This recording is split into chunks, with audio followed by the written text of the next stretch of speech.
The sky above the strange world was red and silver, glowing as if fire and ice mixed together. Miran stood on the broken ground, his body weak and tired. His ship had fallen from the sky 2 nights ago, crashing into the rocky plains. The metal was bent, the engine was dead, and the air inside had grown thin. He had thought it would be his end, but he was still alive. He remembered the moment when the heavy door opened, not by his own hand, but by two tall figures standing outside. They were not human. Their skin was pale blue with faint lines glowing under it, and their eyes shone like soft crystals. They spoke in words he did not understand, yet their tone was calm. He had fallen unconscious, and when he woke again, he was no longer inside his ship. The place where he opened his eyes was not cold metal but warm stone. A fire burned at the center of a wide chamber, and the air smelled of herbs. Around him stood the same two beings who had pulled him out. They were sisters. One had sharp eyes and strong shoulders, her presence heavy like a wall. The other had softer eyes, gentle and curious, her steps light as if she walked on water. They introduced themselves in broken human words, words they had learned long ago from scattered records. The first called herself Lyra. The second called herself Nara. Together, they had carried him from the wreck and brought him into their clan's shelter. Miran's body was bruised, but not broken. Over the next few days, he slowly recovered. Lyra often stood guard near the entrance, watching him as if measuring his worth. Nara, on the other hand, stayed close to him, offering him water and strange fruits that tasted both sweet and sharp. When he asked why they had helped him, Nara only smiled and said, "You fell from the sky. The sky does not send life without reason." But Lyra said something different. "You are human. Records speak of your kind. Strong, clever, dangerous. Our clan will decide what to do with you." These words made Miran uneasy. He was only one man, stranded with no way home. Yet he understood that to the clan, he might be more than a guest. He might be a risk. After a week, he was allowed to walk outside. The land stretched wide, colored in shades of gray stone and silver plants. Far mountains rose sharp like teeth against the horizon, and rivers of glowing water cut through the plains. Above, the sky never turned fully dark. It shifted between red, silver, and deep violet. The clan's camp was built near cliffs that gave shelter from storms. Dozens of beings like Lyra and Nara lived there. They were tall, their hair like thin silver threads, their movements graceful but strong. They looked at Miran with curiosity, some with caution. The leader of the clan was an elder with skin that carried more lines of light than the others. His voice was slow and heavy. He told Miran that their world faced many trials. Storms grew stronger, food became harder to find, and predators moved closer to their homes. The clan had traditions to protect them, traditions older than memory. It was during one of these gatherings that the elder declared something that made Miran's heart pound. "The one who fell from the sky must not walk among us without bond. He was saved by two sisters. The law is clear. After 2 moons, he must choose between them. Only one may walk with him. The other must step aside." The camp was silent after these words. Lyra did not move. Nara lowered her eyes. And Miran stood frozen, not knowing how to answer. He wanted to say he did not belong here, that their law was not his law. But he saw the way every face turned toward him. He was no longer just a traveler. To them, he was part of something larger. In the days that followed, Miran learned more. Lyra was respected by the warriors. She trained them to fight the predators that roamed the plains. Her voice was steady, her will sharp. Many believed she could lead the clan in the hard times ahead. Nara was loved by the children and the healers. She taught songs that calmed storms and tended to the sick with herbs. Her kindness held the clan together when fear grew heavy. She believed strength alone would not save them. Both sisters cared for Miran in their own way. Lyra tested him, asking about the weapons of humans, about the machines he once used. Nara asked about his world, about the stars he had seen, about the feelings of people so far away. 2 months was the time given to him. 2 months to recover, to understand, and then to choose. But every night, as he lay beneath the alien sky, Miran felt the weight of the coming day. To choose one meant to break the other. To follow their custom meant to divide what seemed whole. He had come as a lost man, but the clan now tied his fate to theirs. And in the quiet hours of night, he wondered if the sky had brought him here for a reason far greater than survival. The days after the elder's words passed slowly, yet every hour seemed heavy to Miran. The clan treated him with a strange mix of respect and distance. Some looked at him with hope, believing he carried strength from the stars. Others watched him with fear, whispering that humans were not meant to stay among them. Only 2 never left his side, Lyra and Nara. Each sister had her own way of guiding him, and Miran soon learned that the path of one was not the path of the other. Lyra's world was one of stone, fire, and sharp edges. She took him to the training grounds where the clan warriors practiced. They held spears tipped with crystal and shields made of hardened bone. Their movements were fast, their strikes filled with discipline. "Watch," Lyra said, her voice firm. She moved with the warriors, her body a storm of precision. She struck, blocked, and turned with strength that startled Miran. When she finished, she stood tall, her eyes locked on him. "This is what keeps us alive. Without strength, the storms will take us, and the beasts will tear us apart. You must understand this, human." Miran tried to lift one of the spears. It was heavy, but not impossible. Lyra showed him the stance, the way to plant his feet, the way to strike. He copied her as best he could. She corrected him sharply, her hand pressing his shoulder lower, her voice commanding. He felt as if he were being shaped into something harder, something unyielding. When he asked why she pushed him so strongly, she answered with no smile. "Because you must learn what it means to stand. Choice is not about heart, Miran. Choice is about survival." Nara's world was different. She led him to the quiet river where glowing water flowed between silver plants. The air there was soft, filled with the hum of unseen insects. She gathered herbs, their colors shifting in her hands. "Here," Nara said gently, crushing leaves into a paste. She spread it over a wound on his arm, the cut he had earned while training with Lyra. A coolness spread across his skin, easing the pain.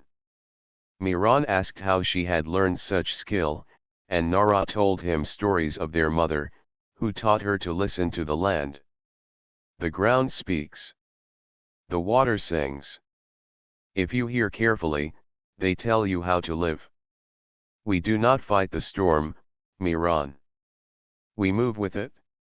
We heal what is broken." She then asked him about his own people. What food did they eat? What stories did they tell? What did they fear? Miran tried to explain the earth, the blue sky, the oceans, the cities. She listened with wide eyes, as if each word was treasure. When he finished, Nara smiled softly. "You carry not only strength, but memory. That is why you were sent. Not to fight alone, but to remind us of something we forgot. Miran felt warmth in her words, a comfort Lyra never gave. Yet he also felt the weight of Lyra's truth. The storms outside their camp were real. The predators were real. Could kindness alone save them? One night, the clan gathered around the fire. They shared food and stories, voices rising into the strange sky. Lyra spoke of battles fought long ago, when their people defended the cliffs from raiders. She spoke with fire, and the warriors cheered her name. Nara spoke next, telling an old tale of the river spirit who gave water to thirsty children, teaching them that gentleness could be stronger than anger. Her story quieted the crowd, leaving them thoughtful. Miran sat between the sisters, listening, feeling the pull of both. One side was iron, the other water. One side was command, the other kindness. And the clan itself seemed split, some leaning toward Lyra's path, others drawn to Nara's. Later, Miran walked alone under the sky. His thoughts were heavy. He had come here by accident, yet now he was expected to decide the future of people not his own. It was not a choice between two women. It was a choice between two ways of survival. As he stood there, Lyra came to him. She placed a spear in his hands. Remember this, Miran. You cannot hold peace if you do not have the strength to defend it. Choose with clear eyes. She turned and walked away without waiting for his answer. Not long after, Nara came too. She gave him a small bundle of herbs. For your wounds, she said softly. But also for your heart. Remember, Miran, strength without compassion breaks. Choose with a full heart. Then she too left him, her steps quiet as falling leaves. Miran looked at the spear in one hand and the herbs in the other. He felt the weight of both, and in that moment he understood more clearly than before. The sisters were not simply asking him to stand with them. They were asking him to stand for two different futures. The moons moved slowly across the sky, and the days counted down. The clan watched him, waiting. The sisters guided him, each in their own way. And deep inside, Miran knew that whatever he chose, the world of these people would change. But there was a question that haunted him as he tried to sleep. Did he truly have to choose only one? Or was there another path hidden beneath the stars, a path no one expected? The two moons hung in the sky, one pale and the other dark, circling each other like silent watchers. For Miran, every rising of the moons was a reminder that time was moving closer to the day of choice.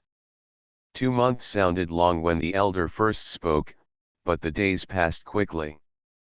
Miran did not sit idle. The clan wanted to know who he was, and he wanted to understand them. He spent mornings with Lyra, training with the warriors.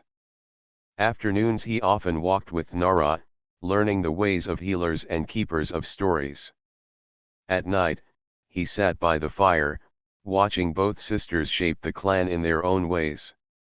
Lyra was sharp and disciplined. She believed the clan could not survive unless they grew stronger. Every day she pushed Miran harder. She placed stones on his back while he trained, made him run across sharp rocks, forced him to hold his spear until his arms trembled. You are human, she told him again and again. You are not weak. Do not waste what you are. At first, Miran felt anger. He had not asked to be here, not asked to follow their laws. But with each passing day, he felt his body grow harder, his balance sharper. Lyra's eyes, always watching, slowly changed. At first she saw him as a stranger. Now she seemed to see him as a warrior, someone who might stand beside her. Nara, in her quiet way, showed him another face of life. She took him to the children's hall, where small ones played with stones and sang old songs. She guided him to the river caves where glowing fish swam like living stars. She taught him how certain plants could heal, how others could poison, how the earth itself could be friend or enemy depending on how one treated it. You must listen, she said often. The world does not speak with words, but it still speaks. If you learn to hear, you will know what to do. Miran felt peace in her presence. After Lyra's harsh training, the gentle rhythm of Nara's lessons gave him balance.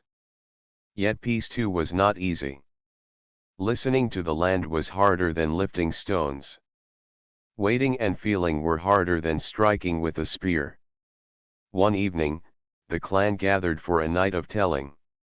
The fire crackled, and voices filled the cave.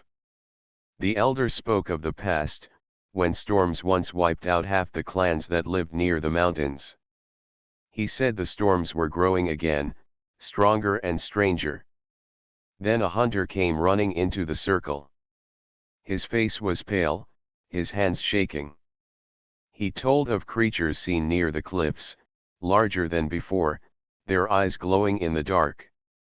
The clan grew silent. Lyra rose and declared, "We must prepare. We must train harder, build stronger walls, sharpen every blade. If we wait, they will strike, and we will fall." But Nara rose too, her voice soft but firm.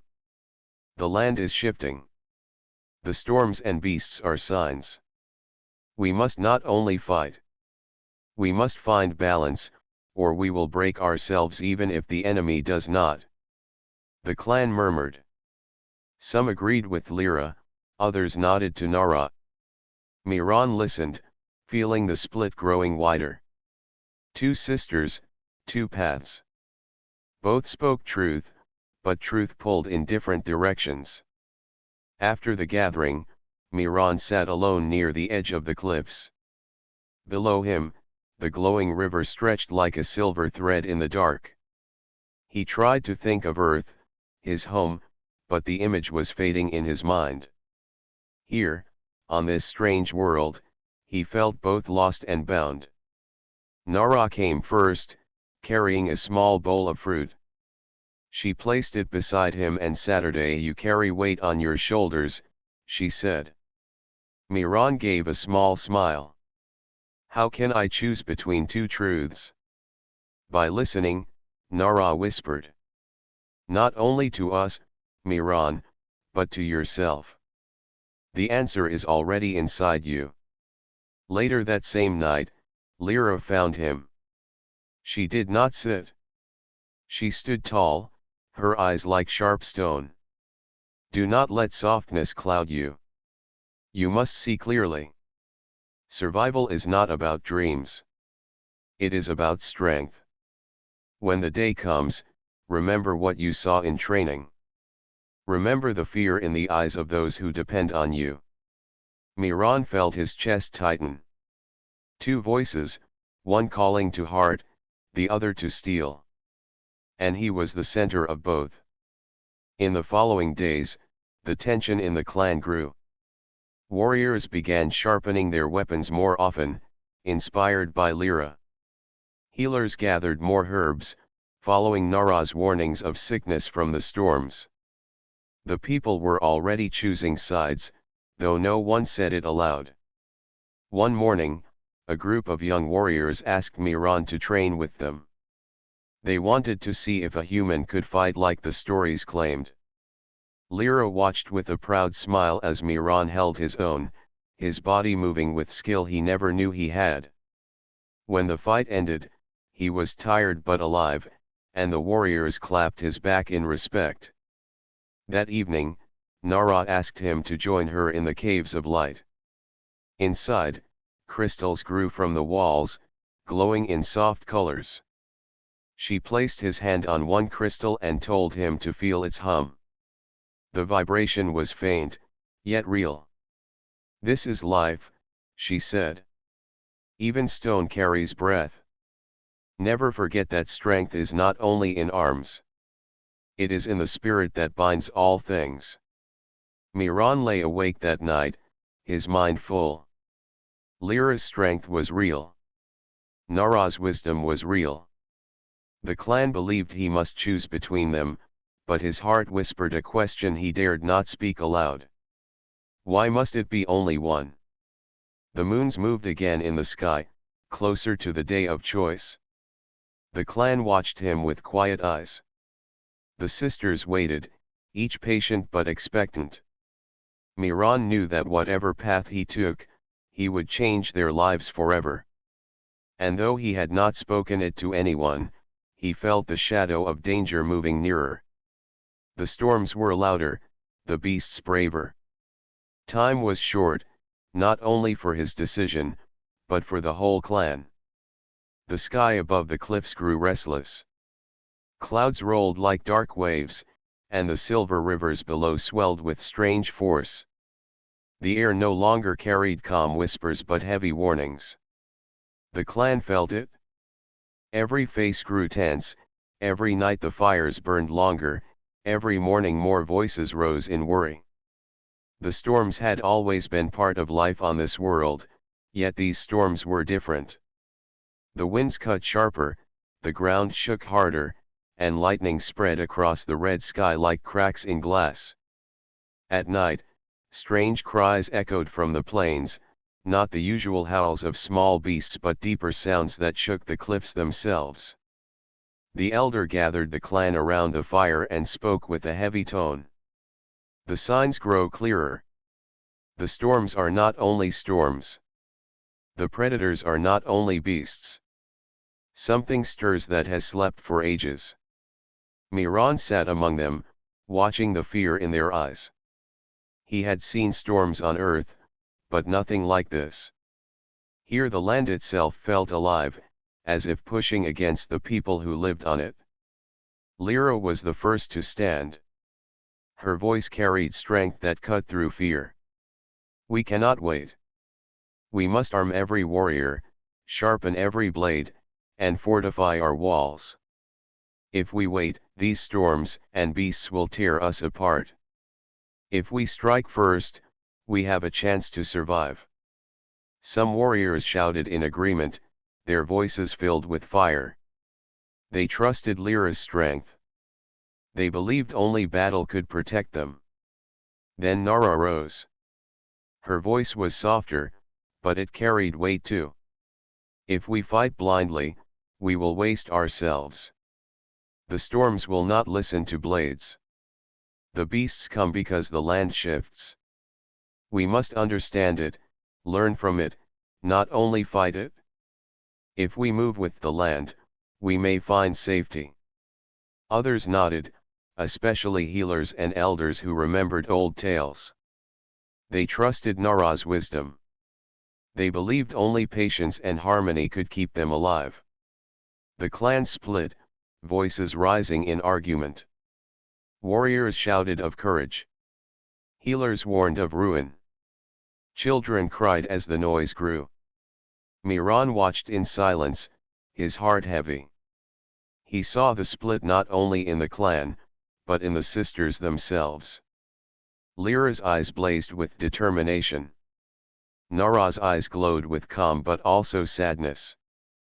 Both wanted to save their people, but their paths pulled opposite ways. After the gathering, Miran walked outside into the storm's edge. The wind whipped his hair, and rain stung his face. He stared at the sky, wondering what role he was meant to play in this struggle. He was only one man, stranded and powerless. Yet the clan looked at him as if his choice would decide their fate. Suddenly, a sound rose from below the cliffs. It was not thunder. It was a deep roar that shook the stones beneath his feet. Miran leaned forward and saw movement near the river. A shape, large and dark, slid through the glowing water. Its eyes burned red, and its body rippled like living shadow. He rushed back to the camp and shouted for Lyra and Nara. The warriors gathered, spears in hand. Lyra ordered them to the cliff edge, her voice strong.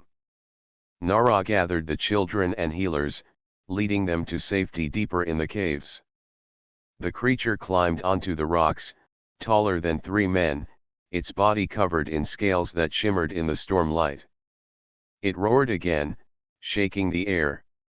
Warriors threw spears, but the creature moved with terrifying speed. 2 spears broke against its hide.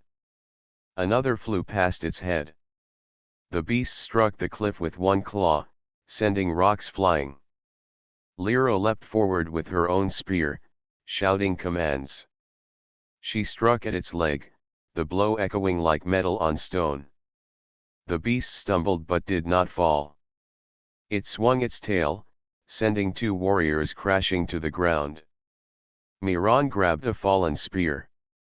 His heart pounded. He was no warrior of this world, yet he could not stand back. He ran forward beside Lyra, thrusting the spear with all his strength. The point struck softer flesh near the beast's neck. The creature roared in pain and pulled back, its eyes burning brighter. Lyra glanced at him, a quick flash of respect in her eyes, before turning to strike again. Meanwhile, Nara's voice echoed from the caves. She sang an old song, her words soft but steady. The air shifted as if listening. The storm's lightning grew calmer, the wind slowed, and the beast hesitated, its head tilting as if confused by the sound. The warriors pressed their attack. The beast finally turned and slid back toward the river, wounded but not slain. The storm rumbled, then slowly passed. When silence returned, the clan stood shaken. 2 warriors lay injured, their bodies broken but alive. Lyra's face was hard, her hand tight on her spear. "This is what we face," she said. "More will come. If we do not fight, we will die." Nara stepped forward, placing her hands on the injured warriors, healing them with herbs. Her face was calm, but her voice carried sorrow. "The beast left because the storm eased. My song helped as much as our blades. Strength and wisdom together saved us tonight. Yet we still argue as if only one path exists." The clan murmured again, torn between the two. Some praised Lyra's courage. Others praised Nara's song. Miran stood apart, his heart racing. He had fought beside Lyra and felt the power of her way. He had heard Nara's song and felt the peace of her way. Both were needed. Yet the clan wanted him to choose one. Later that night, as the fires burned low, the elder came to Miran. His eyes were old and heavy, glowing faintly in the shadows. "The time grows short," he said. "2 moons we gave you, and the moons near their end. You must choose, Miran. The sisters wait, the clan waits, the world waits."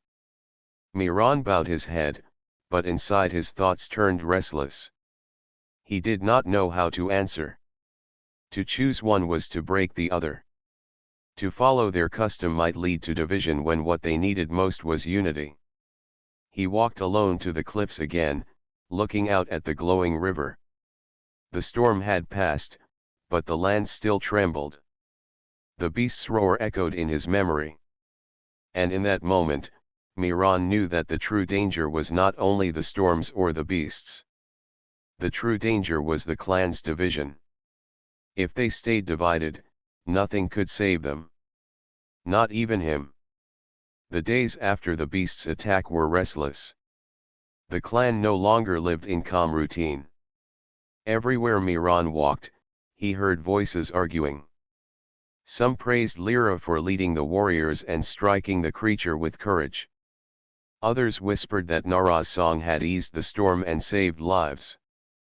The people were no longer only divided in thought. They were dividing in heart. Miran felt the weight of it pressing on him. The elder's words echoed in his mind. The moons were nearing their end. The day of choice was coming, and the clan expected his decision to end the arguments. Yet he feared it would not. He feared his choice might break them further. Lyra grew fiercer as the days passed. She trained the warriors longer, sharpening every blade, pushing every fighter until sweat soaked their skin. She stood tall in the center of the grounds, her voice strong. The beast will return. More will follow. Only steel will keep us alive. The warriors believed her. When Miran walked past, they looked at him with respect, as if he too was a warrior now. Some asked him to show the strike he had used against the beast, the one that pierced its flesh. Miran did as they asked, though his heart was heavy. He had fought only because there was no other choice. Yet here they saw him as proof of Lyra's way. Nara moved quietly among the healers and families. She tended to the wounded warriors, singing her soft songs, her hands working with herbs and pastes. The children followed her, listening to her stories, their small voices repeating her words. The land is alive. The storms are its voice. If we listen, it will guide us. Many believed her too. When Miran sat by her side, they looked at him with hope, as if he might be the bridge between their people and the land itself. Nara asked him to tell more of earth, of the rivers and forests, of the skies with only one moon. Miran spoke, and she smiled, her eyes shining as if the stories carried answers. But the more the clan split, the heavier Miran's heart grew. At night, when the fires dimmed, whispers filled the camp. Some said if he chose Lyra, the clan would grow strong and drive away the beasts. Others said if he chose Nara, the clan would learn peace and survive the storms. The whispers always ended the same way. When Miran chooses, the path will be clear. He wished it were that simple. One night, a council was called. The elder sat in the center, his face lit by fire. Lyra stood on one side, Nara on the other. Miran sat between them, his hands clenched. The elder spoke slowly. The moon's near their meeting. Soon Miran must choose. Yet our people already divide. Warriors against healers, fire against song. This cannot last. We are one clan. If we break, the storms will swallow us before the beasts do. Lyra's voice rose sharp. Then let him choose now. The longer we wait, the weaker we grow. He knows the truth. Strength alone will save us. Nara lifted her chin. No. If he chooses now, he chooses in haste. The land has not spoken fully. To fight without listening is to step into darkness. The council argued. Voices rose, hands pointed, hearts flamed. Miran sat frozen, feeling the storm inside the room grow louder than the one outside. He wanted to speak, to calm them, but the words stayed locked in his chest. When the council ended, the clan was more divided than before. Some followed Lyra into the night to train with spears. Others gathered around Nara to sing her old songs. The fire that once united them now burned in two separate circles. Miran walked alone to the edge of the cliffs. The sky above was restless, clouds shifting like shadows of giants. He closed his eyes and breathed. He thought of earth, of choices he once made that seemed simple. Here, nothing was simple. Here, every step changed the lives of others. As he stood there, Nara joined him. She carried no herbs, no bowls, only her calm presence. She looked at him, her eyes soft. You fear the choice, she said. Miran nodded. I fear breaking you. I fear breaking them. Nara touched his arm lightly. Then perhaps the path is not to break, but to bind. Listen to yourself, Miran. The answer is not in their voices. It is in yours. Later, as he returned to the camp, Lyra stopped him. She placed a spear in his hands, her eyes burning. Do not let doubt weaken you. Doubt kills faster than any beast. When the day comes, choose strength. Choose survival. Miran held the spear, feeling its weight. Then he looked at his other hand, where Nara's herbs still left a faint green mark on his skin. Two paths, both real, both needed. The days grew shorter. The storms louder. The beasts braver. One night, as the wind howled, a group of young ones cried out in fear. A shadow moved near the camp, a smaller beast this time, but fierce. The warriors rushed out, led by Lyra. Miran joined them without thinking, spear in hand. The fight was quick but hard. The beast fell, but one warrior was badly wounded. Nara rushed to the side of the fallen, her hands working fast, her voice steady with song. She kept him alive when all thought he would die. When the fight ended, the clan gathered again. Whispers filled the night. Lyra saved us. Nara saved him. The division deepened. Miran felt it pressing like a stone on his chest. Soon the moons would meet. Soon the elder would ask again. And soon the sisters would look to him, one with fire, one with water, both waiting for his voice. He knew then that his choice was not only between Lyra and Nara. His choice was between a clan divided and a clan united. But how could one man break a law older than memory?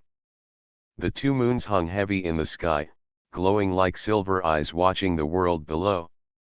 Their light fell across the valley, painting the stones and trees in pale colors. It was the sign the elder had spoken of. The day of choice had come. The clan gathered in the great circle, the fire in the center burning bright. Every face turned toward the elder, who stood with staff in hand. Lyra stood on one side, her spear gleaming in the light, her stance strong. Nara stood on the other, her hands folded, her voice calm as she hummed a soft tune. Between them, Miran sat with his head bowed, the weight of the moment pressing on his chest. The elder raised his staff. The moons are one tonight. The law is clear. The stranger must choose. By his choice, the clan will be guided. By his voice, we will walk a path. Whispers spread through the crowd. Some leaned toward Lyra, eyes sharp with hunger for battle. Others leaned toward Nara, hearts drawn to her peace. The circle waited. Lyra stepped forward, her voice strong. Miran, you have fought beside me. You have seen the truth. Only steel and courage will keep this clan safe. Choose me, and together we will drive back the beasts. Choose me, and our people will stand tall. Her words rang like thunder. Warriors shouted in support, striking their spears against the ground. Nara then stepped forward, her eyes soft yet steady. Miran, you have walked with me. You have felt the song of the land. Steel alone will not save us. Storms cannot be cut. Hunger cannot be struck down. Choose me, and together we will listen to the earth. Choose me, and our people will endure. Her words flowed like water. Healers and families murmured in agreement, their voices low but steady. Miran stood. Every eye turned to him. His heart pounded. He thought of the battle with the beast, of Lyra's spear shining in the fire. He thought of the wounded warrior, alive only because of Nara's hands. He thought of the children who followed Nara's stories, and the warriors who trained with Lyra until their bodies ached. Both sisters were right. Both sisters were needed. Yet the law demanded only one. He took a breath, his voice rising clear. I cannot choose one. Gasps filled the circle. The elder's eyes widened. The law is clear. One must be chosen. Miran shook his head. The law may be old, but the world is changing. I have seen the beasts. I have felt the storms. No one path can protect us. Lyra brings strength. Nara brings wisdom. Alone, they are not enough. Together, they are the way forward. Lyra's eyes burned with shock. Nara's lips parted in surprise. The crowd broke into noise, some shouting, some murmuring, some crying out in anger. The elder struck the ground with his staff. Silence. The voices stilled, though tension hung heavy. He looked at Miran. You speak against tradition. Do you claim to know better than the law? Miran met his gaze. I claim to know what I have seen. I claim to know what I have lived. Strength without wisdom is blind. Wisdom without strength is helpless. If I choose one, the clan will split. But if I choose both, the clan can be whole. The silence deepened. No one moved. The fire crackled between them. Lyra stepped forward, her spear still in hand. Her eyes met Miran's. For a moment, anger flashed in them. Then it faded, replaced by something else, something quieter. She turned her head toward her sister. Nara looked back at her. Their gazes locked, 1,000 unspoken words passing between them. Finally, Lyra lowered her spear. If the clan must survive, then I will not fight my sister. Nara nodded slowly. If the clan must be whole, then I will not stand apart from her. The crowd stirred, confused but watching. The elder's eyes narrowed, then softened. He looked at the sisters, then at Miran. Perhaps the law was written for a time when the world was different. Perhaps the moons tonight show not only an ending, but a beginning. He lifted his staff high. Let it be known. For the first time, the stranger has chosen not one, but both. From this night, the sisters will lead together. Strength and wisdom as one. The clan will walk a new path. A murmur rose through the people. Some still doubted. Some still feared. But many felt a new kind of hope stirring, like dawn breaking after a long night. Lyra placed her hand on Miran's shoulder. You defied the law. You risked everything. Miran met her eyes. I risked what I must. You are both needed. Nara placed her hand on his other shoulder. The path ahead will not be easy. There will be storms. There will be beasts. But we will face them together. The three of them stood in the circle, firelight painting their faces. The crowd looked at them, and slowly, voices rose not in argument, but in song. Nara's melody filled the air, joined by others. Lyra lifted her spear, not to strike, but to hold high in unity. For the first time in many seasons, the clan did not feel divided. But even as hope spread, Miran knew this was not the end. It was only the beginning. The beasts would return, stronger than before. The storms would grow harsher. And now, eyes from beyond might be watching, drawn by the changes in this land. He looked at the moons above, glowing side by side. He whispered to himself, the choice was not between them. The choice was to bring them together. The wind shifted, carrying his words into the night. The sky above the cliffs was dark with clouds, heavy and restless. The storms had returned, stronger than ever. Miran stood beside Lyra and Nara, watching the wind twist the silver trees and toss rivers like ribbons. The clan gathered behind them, warriors with sharpened spears, healers carrying herbs, children clinging to the elders. The three of them were no longer separated by law or custom. They stood as one. "Remember what we learned," Miran said. His voice carried across the wind. "Strength alone will not save us. Wisdom alone will not save us. Together, we endure." Lyra's spear gleamed as she nodded. "The warriors follow me. Strike only when necessary. Protect the weak." Nara's hands hovered over the herbs she carried. "I will guide the healers. Listen to the land. Move with it, not against it." The storm approached quickly. Lightning flashed across the sky, illuminating shapes moving in the distance. Shadows shifted among the rocks. Beasts, larger and fiercer than before, advanced toward the camp. Their eyes glowed red, and their claws dug into the earth, shaking it with every step. Miran felt the weight of responsibility on his shoulders. He had brought the sisters together, but now he had to ensure the clan survived this trial. He raised his hand, calling the people forward. "Stay together. Protect each other." The beasts attacked. Lyra moved like a force of nature, her spear striking with precision. Warriors followed her, their training sharpened by weeks of preparation.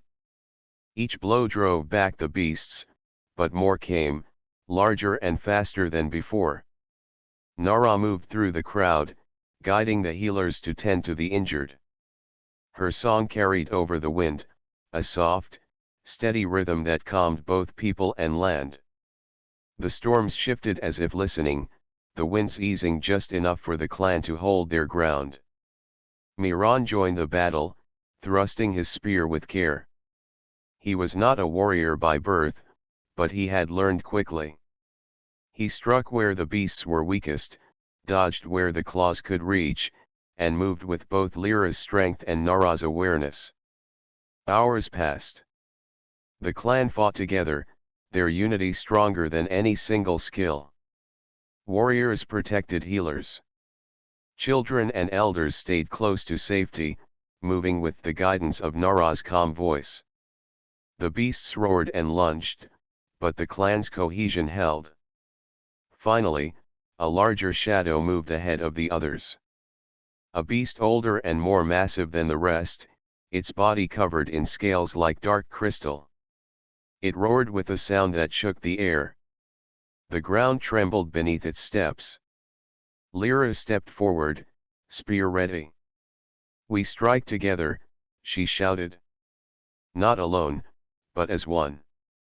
Nara raised her hands, singing a steady song.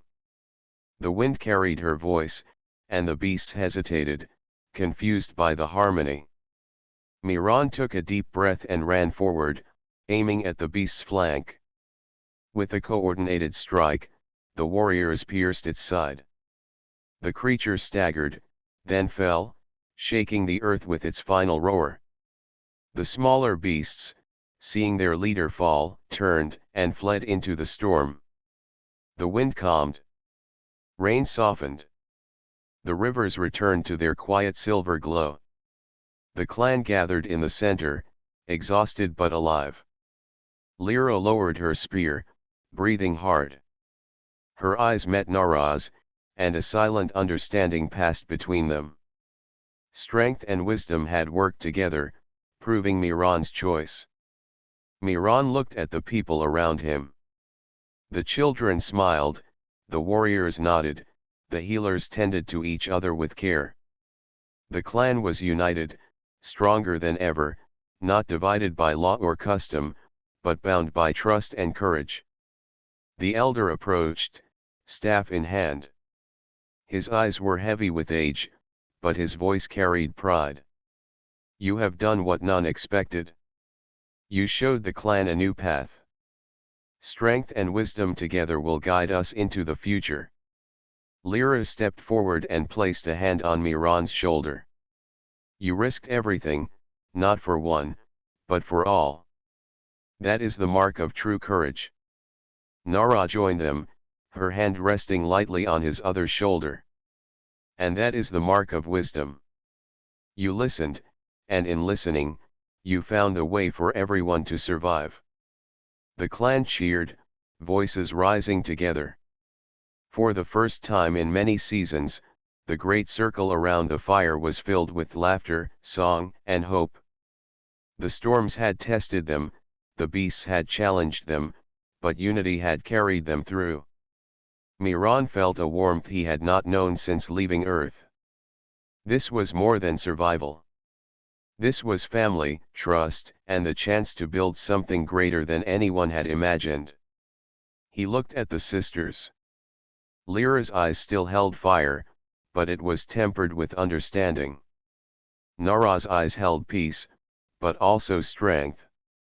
Together, they balanced each other perfectly. The moons shifted above, casting silver light on the cliffs and rivers. Miran smiled. The choice had not been simple, but it had been right. As the night settled, the clan began preparing for the future. Warriors trained, healers studied the land, children explored the rivers, and the elders told stories of the night when the human had come and refused to divide them. Miran walked with Lyra and Nara along the cliffs.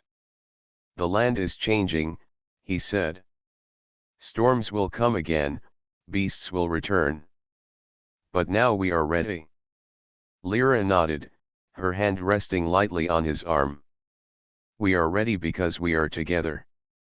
Nara smiled, eyes reflecting the silver moons. And together, we will endure anything. The wind carried their words into the valley. The firelight danced on the stones. The clan watched, united in purpose and hope. Miran realized that he had found more than survival here.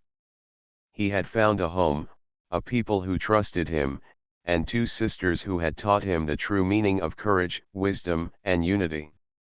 The moons moved slowly across the sky, and for the first time, Miran felt the weight of the past weeks lift.